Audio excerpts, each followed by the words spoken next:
Okay, so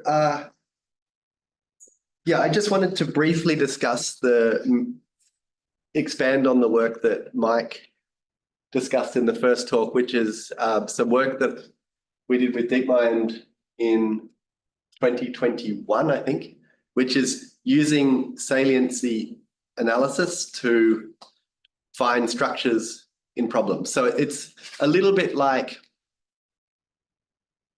there's one way that I think about this is that there's two kind of aspects that can happen in mathematics. You can have someone like Yuri Manin or something that knows many fields and notices connections between fields.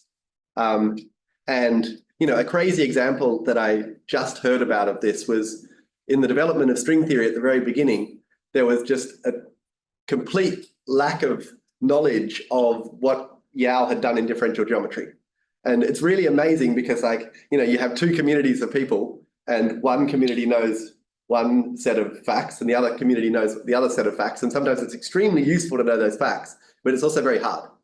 And so you could imagine that neural networks are useful for pointing out, oh, there looks like a structural similarity between these two areas, which, some of the work on machine translation operates exactly in this principle, like just the very rough structure of language allows you to translate between two languages. And another thing is that some mathematicians just have the ability to see the important structure in problems that, I cannot see.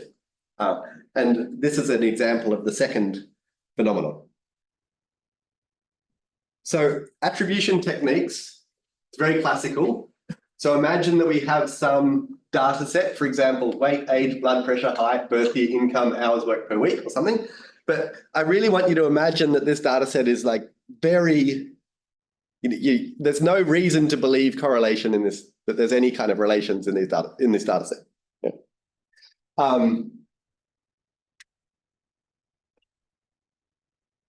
And what you can do, which is very classic, is you choose one of your variables, for example, hours worked per week, and then you just train a linear regression model which takes these variables and predicts and tries to approximate hours worked per week. So you can do this very quickly, and then, so now you'll have something that says that like hours worked per week is blah times weight plus blah times age plus blah times blood pressure, etc. And roughly speaking, if blah is very large, then you expect, imagine that your blood pressure coefficient here is 1,000 and your age coefficient is 0.1, then you're like, okay, there seems to be a very strong driving effect of blood pressure on hours worked per week or something. Or if it's minus 1,000, negative correlation, very strong.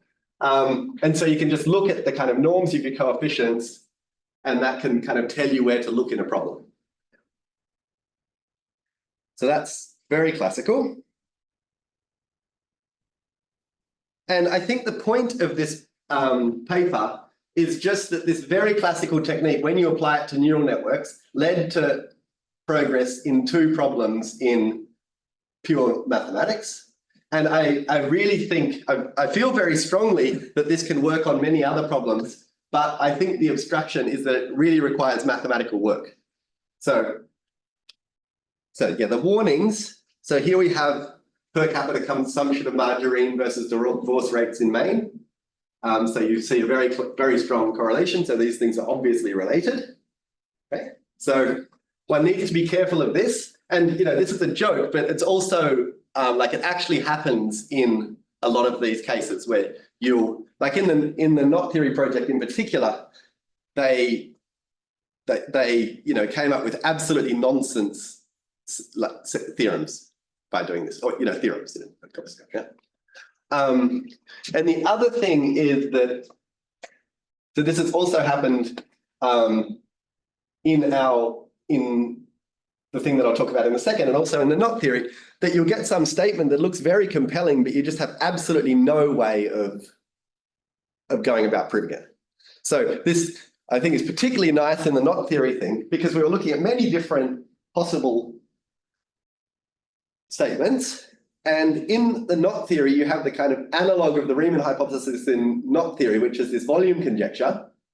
which everybody is aware of, but you kind of, if you get too close to it, you're in danger because you're probably like attacking some problem that's very, very difficult. So, these regression models seem to pick up the volume conjecture quite regularly, and then it's like, I'm obviously not going to, no one's going to be surprised if I state this conjecture, and I'm probably not going to prove it, unless I have a genuinely new idea. Yeah. So, and in the work I'll talk about in Bruja graphs, like at some point we found this like absolutely remarkable relation, which was true 100% of the time. So, it may be some theorem, but it just didn't speak to me as a mathematician. And so okay, what do? You just throw it away and look at something that tries to make some sense to you. Okay. So I just want to emphasize the non-exact science of this. The other warning is that a neural network may be very, so it's essentially always nonlinear, and it may be very noisy locally. So, sometimes I think about the prediction surfaces of neural nets as like they can be incredibly kind of crinkly, and incredibly subject to a lot of stochasticity. And so what we do when we're, so I should have said this. When you're doing attribution, you have a linear model, and so your coefficients are what you want. And when you're doing gradient-based methods in neural nets, you have a nonlinear function. So what you do is you consider an example, and then you take the derivative of your learned function at that example, and that tells you what features of your example would drive your position to be the opposite conclusion. Yeah. So an example, I think a really good example to think about is image recognition. So imagine you have a tiger predictor. So you have a tiger image, and then you're asking which directions in this tiger image would drive me to think that this is not a tiger. Yeah. So which directions in this image, so which pixel values would I need to change for my model to say this is not a tiger? Yeah. And so you would hope in a wonderful world, you would look at this and you'd be like, oh, it's exactly highlighting the tiger in my image. But this is absolutely not what happens. And this is the source of adversarial examples, for example. So, it's exactly by going in exactly the direction that your neural net thinks is not a tiger that you produce these examples that to humans look exactly like a tiger, but to a neural net is absolutely sure it's not a tiger. Yeah. So I'm saying that to illustrate how you do this attribution, but also to illustrate that you need to be very careful with it, with neural networks.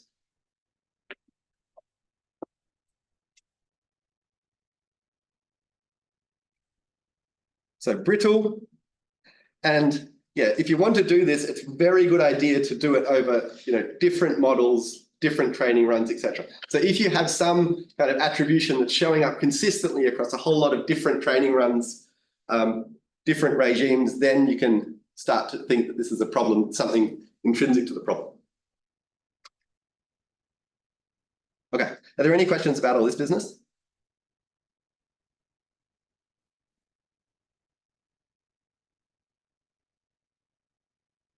Okay, so this is what we worked on. Combinatorial invariance.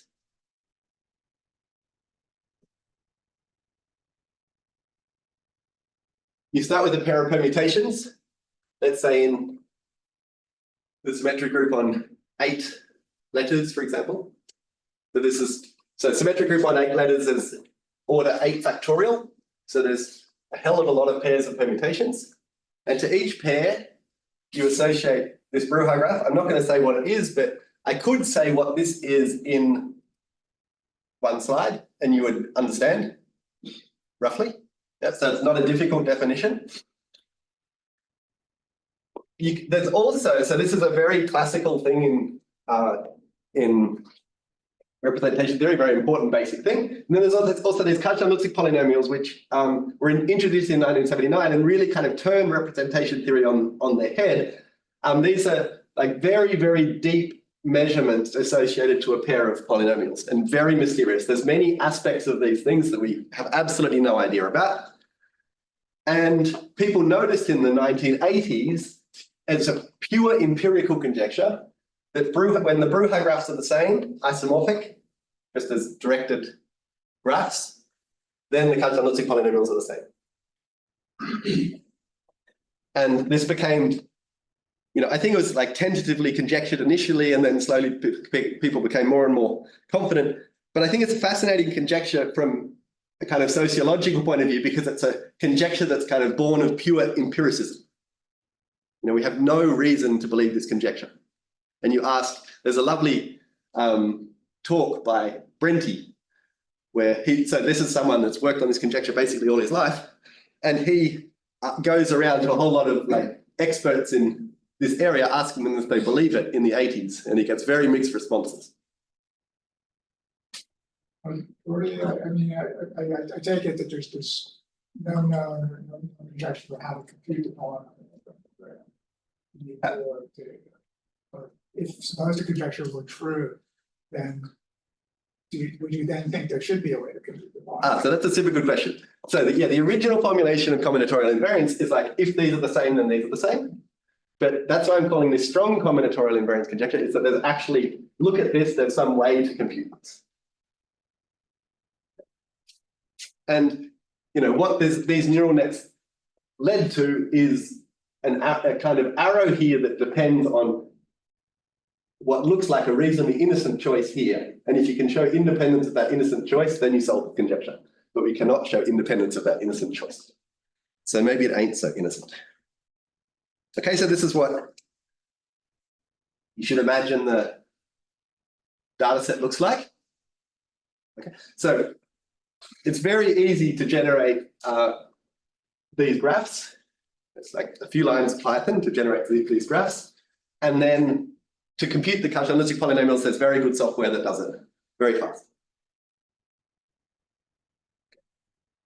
But I just want to, because one of the things that I think is really important if you're beginning in this stuff is just that, very much emphasized in François' talk, is that one really needs to be careful with data generation. And one of the things is that, so if you look in S9, there's billions of these intervals, but it's extremely inhomogeneous data set. So like the vast majority of intervals will have Cauchy-Lutzy polynomial 1, I think. And it's extremely unusual. Maybe there's like a couple of instances of a q to the 5. I'm totally making this up, but you know what I'm roughly saying. If you look at the polynomial involving q to the 5, there might be 3 intervals in this entire data set of a billion. Okay, there's a big problem for a neural net. If you want to train a classifier that says yes, there's a coefficient of q to the 5, and you've only got 3 instances in your data set, you're going to struggle. Is there any heuristic this distribution? Can you say the question again? So just take the analogy with elliptic curve. Yes. There's the ranks of elliptic curve. Yes. Yes. And then there's a heuristic model. We don't know, but think here's a problem. Super good question. I don't know. Yeah. I think that ranks of elliptic curve is a good thing to keep in mind here. It's very similar. So what do we do? There's billions of intervals. If you filter by isomorphism, you get down to about 2.9 intervals, roughly. And then we decided to take 1 interval per polynomial. So some of these simple polynomials, like 1 plus q. So one crazy thing in this theory is that it's known that 1 plus any positive polynomial in q squared, etc., occurs in some big symmetric group. So, these polynomials, like any polynomial occurs in the image of this map, essentially. And many, many intervals map to the same polynomial. But in order, as an attempt to kind of get rid of this extreme kind of inhomogeneity of data, we only randomly select for every polynomial 1 interval that maps that polynomial. Okay, so there's a very, very kind of extreme readjustment of the data sets. Graph neural nets.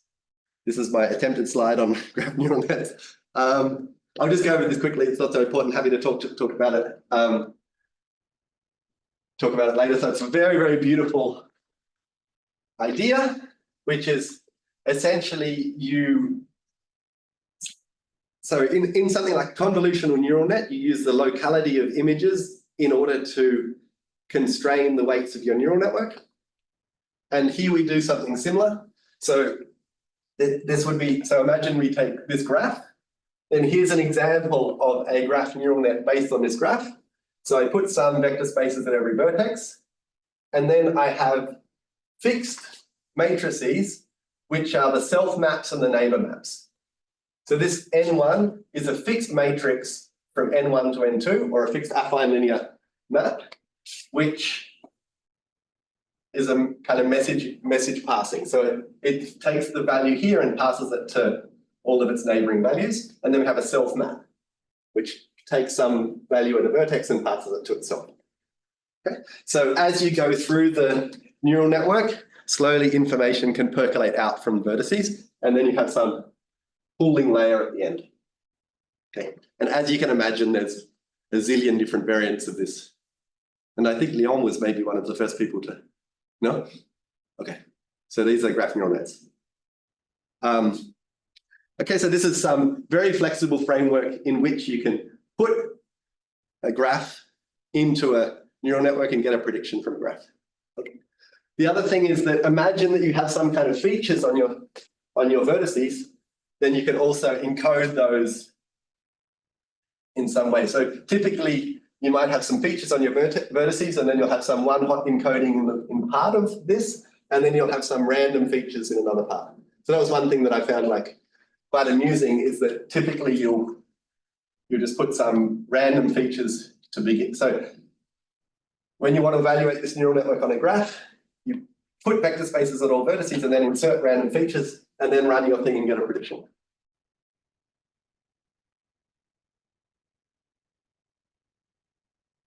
Yeah, as I say, that's probably too fast for graph neural networks if you haven't seen it before.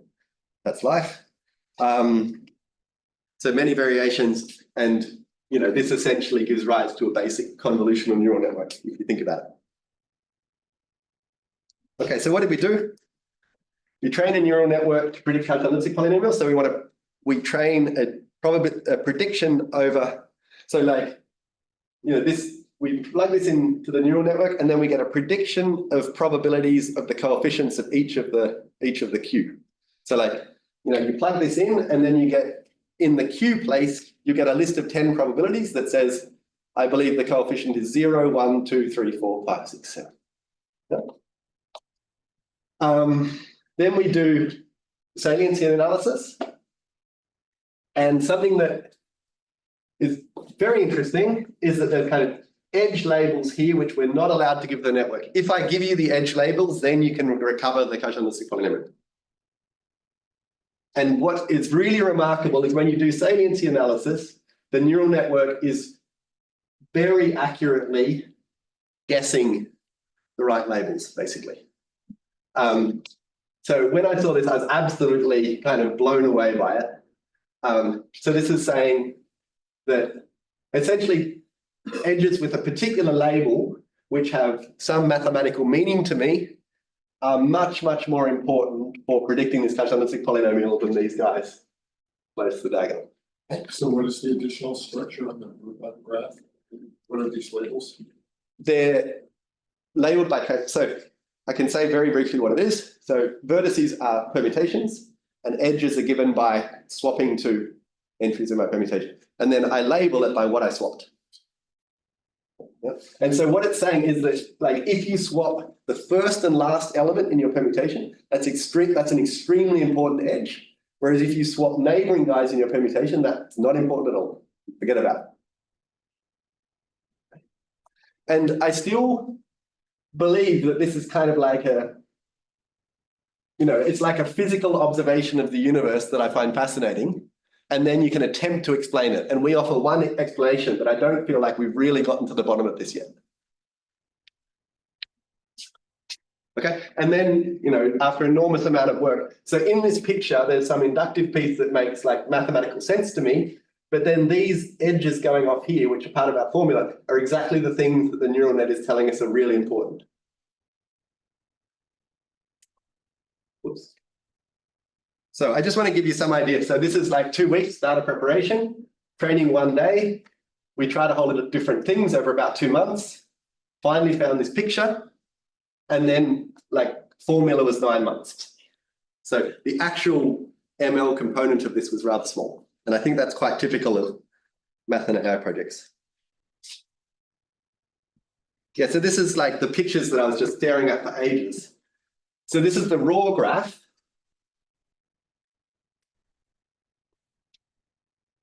And then basically this saliency thing. So we do, yeah, maybe I won't explain.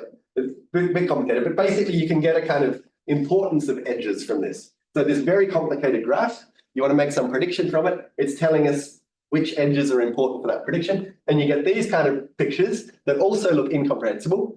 But when you start looking at the things that start at the bottom vertex, you start noticing this like extreme prevalence of just hypercube structures. So very simple graphs.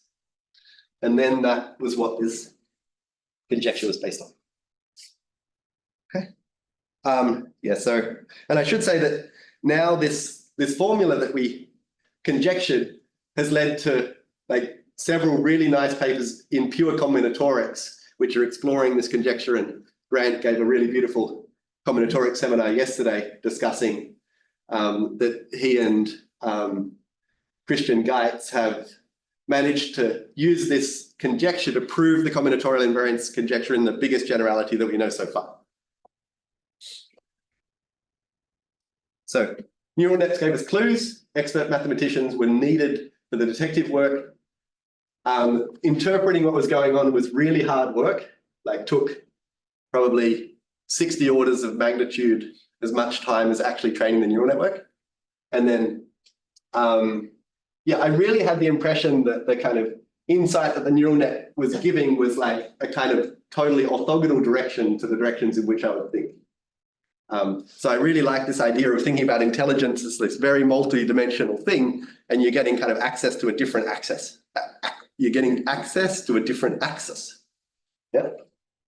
Thank you.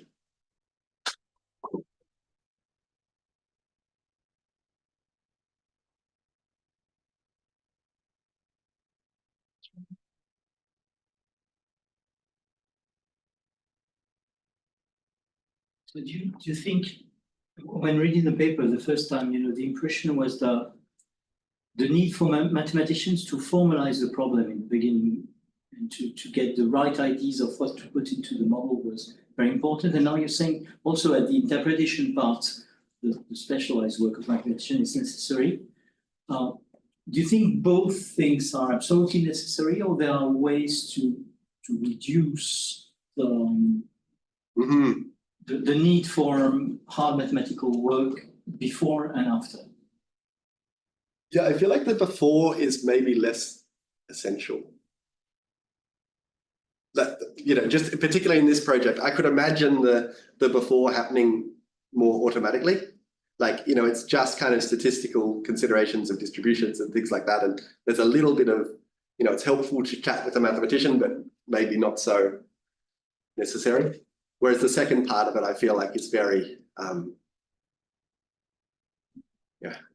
Do you think there's I mean, in principle, yes, but for our program, more ML on this particular question, it would be interesting for us to do. I mean, this very natural question, which is Brouillard graphs in other types. Yeah, and I think there's many. I mean, this Kaj world is very, very nice in terms of just very large data sets, easily accessible and combinatorial type structures. So we get a discussion. Mike? Why did you restrict the data set you showed the net so to remove the many to one aspect of the map between the graphs and the polynomials? Like, just as a stupid example, like imagine you have a classifier in which something occurs less than 1% of the time. Then the neural network just predicts the majority value and gets an incredibly high reward. And it's very difficult to kind of move it away from that. And that's a very standard problem in machine learning. That Which you could have then given 10 examples for 10 graphs for every polynomial. Yeah, absolutely. I mean, where you chose one. Yeah, in some sense, we chose one and it already worked like very, very well. You know, like in one day. Having many examples that give the same polynomial would allow the neural net to somehow understand what the kernel is and what doesn't matter. Yeah, it's true, but also there's like many of the interesting cases are only represented a few times. And that's a real problem. And we could have we could have oversampled interesting cases. Definitely an option, but we didn't try this. Yeah.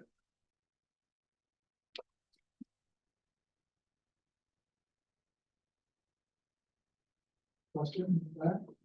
How large is symmetry for you pulling these graphs? S9. Yeah. So we went S5 up to S9.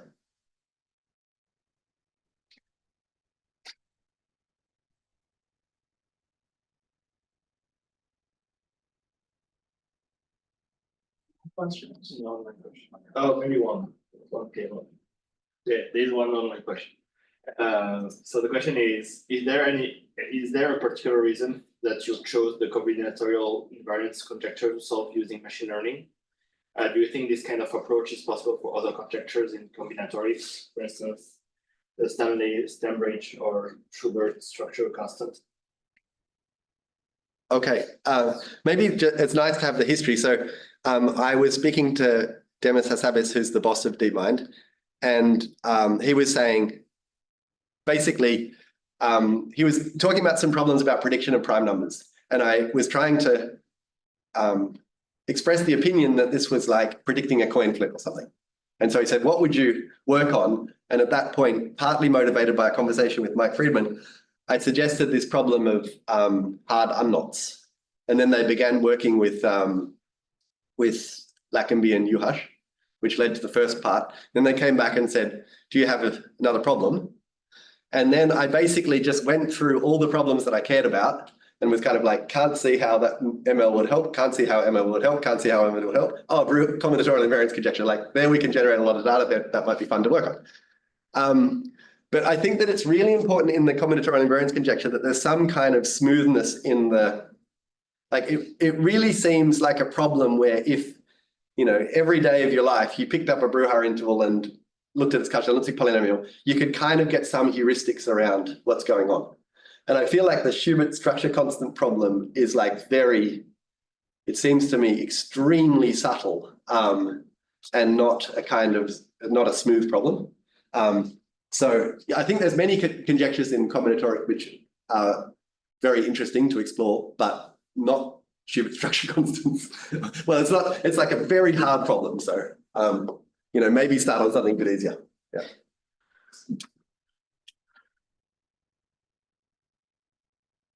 What kind of advancements do you imagine coming with in relationship to mathematics and AI? If you imagine, you know, what will come up. I mean, my personal dream is basically, if you think about it, like we can see it with a computer now. You know, CNNs can see in some rough sense. And so that means we can also maybe see in 8 dimensions or something. And I feel like we've all tried to think about, you know, manifolds in 8 dimensions or something, but it's really hard to think about them. And just this ability to kind of see interesting structure and patterns and relationships in complicated worlds seems extremely exciting to me in terms of generating new interesting conjectures. And like I very much, I'm very excited about AI as an explorative tool rather than a theorem proving tool.